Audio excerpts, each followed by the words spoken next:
So you're thinking about buying yourself a fancy A7IV if you can never find one in stock, and you're asking yourself, should I buy the kit lens? A lot of people say the kit lens is just a boring old lens. Well, let me ask you this. Did you know that Joaquin Phoenix will only shoot his movies with a kit lens? You didn't know that, did you? Because it's not true. But he could do it if he wanted, because kit lenses can be great. Let's talk about it. Okay, so I'm at the park where my kids normally play, but I don't have my kids with me, so we're gonna make this quick. This kit lens, very versatile, very easy to take about in situations like this. And as you can see, there's a nice bit of separation from the background. That's because I put some space behind me, and a f3.5 on a full frame is still gonna give you a bit of a background blur. Now, if I turn the camera around, you see, this is just a wood construction behind me, a little construction fence, and that whole thing is going to be in focus. This isn't a ridiculously pleasing shot, so let's go back to something better. There we go, and hopefully there are no kids in the background. Now, if you're wondering how wide the field of view is, because this is a pretty good little distance here for this vlog, is that what this is?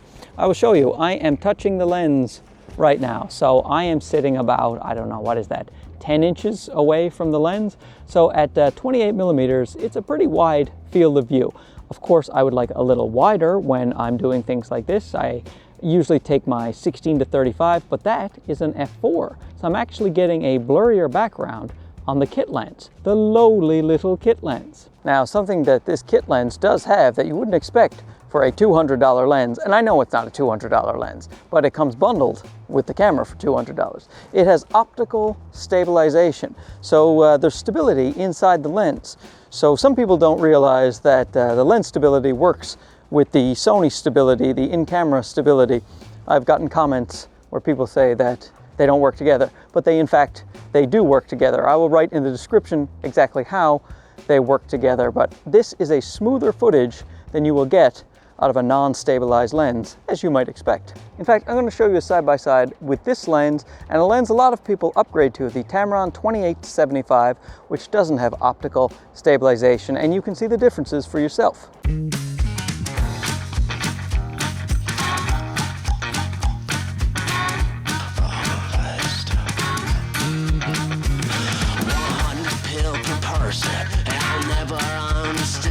Did you see how the Tamron was shakier? Great lens, but would have been nice to have some optical stabilization in there. So what are the drawbacks to getting a lens like this? Well, first, you're going to lose $200, which you could put towards lenses that you were looking forward to purchasing. So if you have a plan to get, say, something like the Sigma 24 to 70 f2.8, then, you may want to skip the kit lens if you're definitely sure you're going to buy that. However, you will still have this lens as a backup, and it is much smaller and much lighter, so you may want to carry this sometimes when you don't want to carry a Sigma. Now, there is the Tamron 28-75, which I did buy, and it is an upgrade to this kit lens, but it lacks that optical stabilization, and also it is a bit of a longer, heavier lens. So, pick your poison. A couple of moms with babies have entered the park. Just don't move and they won't be able to see you.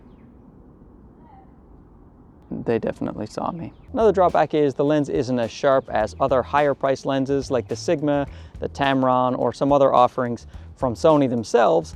So, you do have to consider that. It depends on how sharp you need your photos. I think the photos that come out of this are quite nice. And of course, then another drawback is the variable aperture. This goes from 3.5 to 5.6. So as you zoom the lens in and out, the amount of light that the lens lets in changes. So if you're doing video work and you want to zoom in, you're going to have to readjust your exposure or leave the settings in auto exposure, which I never do. So when I use this lens, I do it like this. I set it on a certain focal length and then I leave it. Then I white balance and I set my exposure and I leave it on this focal length. Right now, I am at the widest focal length of 28 millimeters. Oh, and that's the last drawback right there. It's not that wide, 28 millimeters.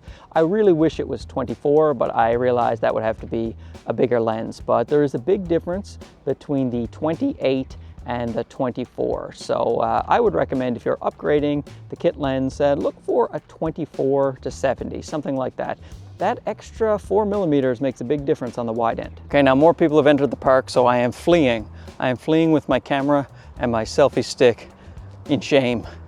Such shame. Let's go into the studio, because you're wondering, hey, can this work as a studio lens? Oh, you betcha. So here we are in the studio, proving that this lens is just fine in a very professional production. I mean, Spielberg, he's jealous of what I got going on here. I mean, I got just a COB light with a softbox and a grid, and over here a kicker with just some mild diffusion, not even a softbox, and some blue lights in the background. Does it get more professional than this? But that's the thing, even in this little setup, this looks fine. It's at an f4 right now because I zoomed into about a 35 millimeter, and so the lowest aperture I can get is an f4, and in truth, I use a GH5 all the time with a Sigma 16 millimeter lens on f2. So in terms of background bokeh, I'm getting the same depth of field from this lens that I get from the GH5, which I use on tons of my video. See, you can still read, wait, this shoulder. You can read the what's on the light a little easier, and you can maybe make out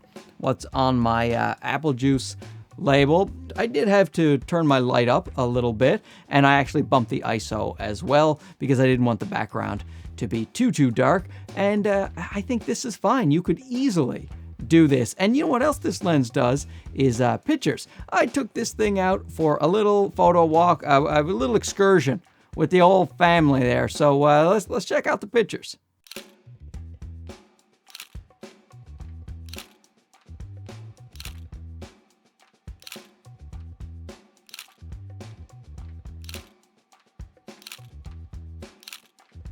Now, am I the best photographer in the world? Probably. But the thing is, this lens, it does a great job. It was actually really good at focusing. When my little fella was running around dancing, I was just taking a bunch of snapshots, and they were all in focus. It is really great at focusing fast, and I like the colors that come out of it. I like the way that the pictures look, and there's still separation from the background, especially when you zoom in to 70 millimeters, even at 5.6, you're gonna get a nice shallow depth of field.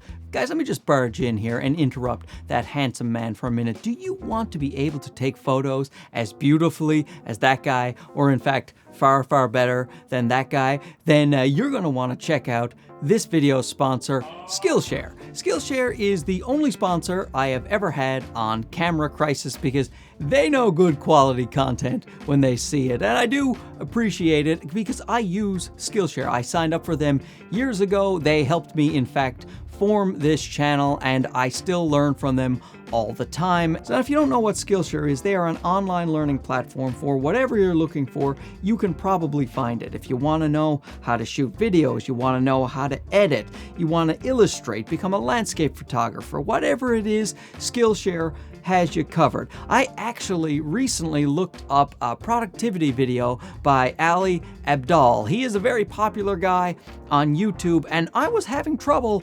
There was March break, you know, and my kids were off for a couple of weeks, and I found it really hard to get back into the flow of productivity. I had a lot of videos, little bits and pieces of all these videos, and I sat down and I watched an Ali Abdaal video where he was talking about the myth of multitasking and that I just needed to focus on one thing at a time, and then I did it. I started making videos again. My 2-week sabbatical was over, and I really liked that course. And something else I found out about the course is when I was doing it, I wanted to get to the information super quickly, so I did it at 2 times speed. So I did a productivity course 2 times faster, a more productive productivity course. Isn't that fantastic? Anyway, it was great. I love Skillshare. Really appreciate them sponsoring this video. Do yourself a favor and check out the link that I have in the description, and then you will get a free month